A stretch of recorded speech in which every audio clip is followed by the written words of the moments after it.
আসসালামু আলাইকুম everyone, welcome back to my channel. আপনারা দেখছেন মডার্ন রান্না। তো এই গরমে ঠান্ডা জিনিস খেতে কার না ইচ্ছা হয়, আর তার উপরে যদি হয় ম্যাঙ্গো আইসক্রিম, তাহলে তো জমে যায়। তাহলে দেরি না করে অবশ্যই ভিডিওটি প্রথম থেকে শেষ পর্যন্ত দেখতে থাকুন। তাহলে আমি কীভাবে আমার স্টাইলে ম্যাঙ্গো আইসক্রিম বানাই আপনারা দেখে নিন। তো ম্যাঙ্গো আইসক্রিম বানানোর জন্যই প্রথমে একটা আমি এখানে বাটি নিয়ে নিয়েছি।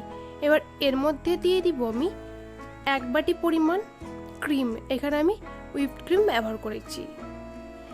এবার ক্রিমটাকে ভালোভাবে একটা ইলেকট্রিক বিটারের সাহায্য নিয়ে ভালোভাবে বিট করে নিতে হবে।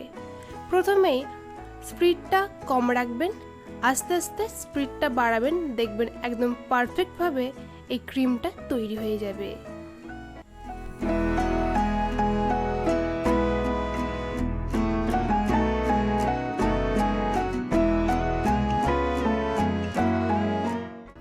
ক্রিমটা তৈরি করতে খুব একটা বেশি সময় লাগে না, মাত্র 5 থেকে 7 মিনিটের মধ্যে খুব সহজে ক্রিম তৈরি হয়ে যায়। তো ক্রিমের থিকনেসটা ঠিক এইরকমভাবে রাখবেন, তাহলে একদম পারফেক্টভাবে আপনাদের আইসক্রিম বাড়িতে বসেই তৈরি হয়ে যাবে। তো একটা স্প্যাচুলা দিয়ে হালকাভাবে নাড়াচাড়া করে নিয়ে এর মধ্যে আমি অ্যাড করে দিব আমের পাল্প। যদি ম্যাঙ্গো আইসক্রিম বানাতে না চান তো ম্যাঙ্গো পাল্পের বদলে আপনারা কিন্তু ড্রাই ফ্রুটসও ব্যবহার করতে পারেন। এবার ম্যাঙ্গো পাল্পটাকে ভালোভাবে মিশিয়ে নিতে হবে ক্রিমের সঙ্গে। ম্যাঙ্গো পাল্পটা আমি বানিয়েছি, এখানে 4টা পাকা আম নিয়েছি আর 100 গ্রাম চিনি দিয়ে ভালোভাবে মিক্সার গ্রাইন্ডারে ব্লেন্ড করে নিয়েছি, তাহলে আমাদের ম্যাঙ্গো পাল্প খুব সহজেই তৈরি হয়ে গেছে। এবার ভালোভাবে ক্রিমের সঙ্গে মিশিয়ে নিয়ে অপর দিকে একটা আমি আইসক্রিম জমানোর জন্য বাটি নিয়ে নিয়েছি। এবার এর মধ্যে অর্ধেকটা পরিমাণ আমি ক্রিমটা অ্যাড করে দিব, আর বাকি ক্রিমটা সাইডে রেখে দিয়ে ওপর থেকে আমি ছড়িয়ে দিব কুচানো আমের টুকরো। এখানে আমি পাকা আম ব্যবহার করেছি। এবার বাকি যেই ক্রিমটুকু ছিল সেই ক্রিমটুকু আমি বাটির মধ্যে অ্যাড করে দেব।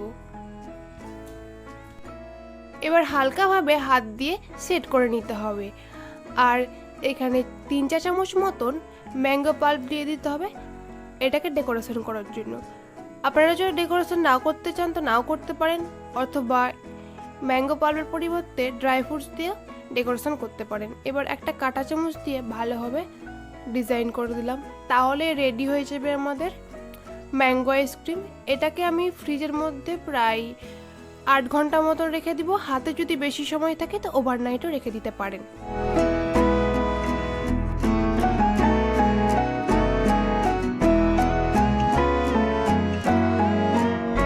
8 ঘন্টা পর ফ্রিজ থেকে আমি বার করে নিয়েছি। দেখুন কতটা সুন্দরভাবে সেট হয়ে গেছে, আর দেখে মনে হচ্ছে না কতটা ইয়াম্মি হয়েছে খেতে। কোনো কিছু না ভেবে গরমের মধ্যে এই ম্যাঙ্গো আইসক্রিমের রেসিপিটি অবশ্যই একবার হলেও বাড়িতে তৈরি করে খাবেন, দেখবেন বাড়ির সকলের খুব ভালো লাগবে। তো এই রেসিপিটি যদি ভালো লেগে থাকে তো like, comment, share and subscribe করে দিবেন, আর পাশে থাকা বেল বাটনটি অবশ্যই ক্লিক করে দিবেন, যাতে পরবর্তী ভিডিওটি দিই সেই নোটিফিকেশন আপনার সঙ্গে সঙ্গে চলে যায়। আজকে এই পর্যন্তই, আবার কালকে দেখা হবে।